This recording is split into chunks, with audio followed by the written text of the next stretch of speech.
Around that time, in Langjiang district, Bakjiang province, there lived a woodcutter who went into the forest every day to gather firewood.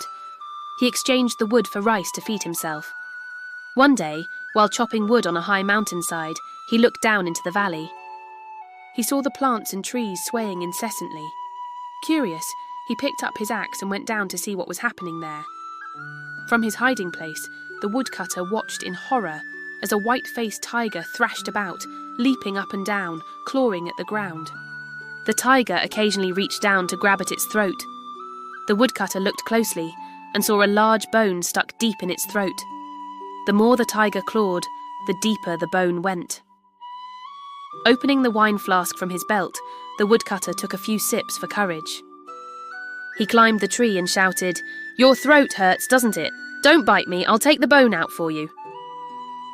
The tiger immediately lay down, its mouth agape, looking at the woodcutter for help.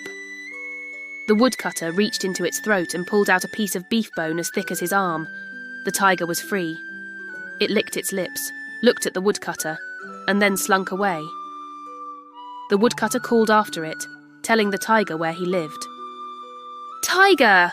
My house is in this village. If you find anything delicious, remember me," he shouted into the woods. A few nights later, the woodcutter heard a long, sharp roar outside his door. The next morning, he found a dead deer lying there. The white-faced tiger had brought the deer to thank him for saving its life. Days and months passed. 10 years later, the woodcutter died. His neighbours gave him an elaborate funeral. Just as they were about to lower him into the grave, the white-faced tiger suddenly appeared. It leaped and nuzzled its head against the coffin, growling softly before leaving. Everyone scattered in fear, watching from afar. From then on, every year on the anniversary of the woodcutter's death, the villagers would see a goat or a pig brought to his house. Everyone praised the tiger, saying that even though it was an animal, it knew how to value loyalty and righteousness.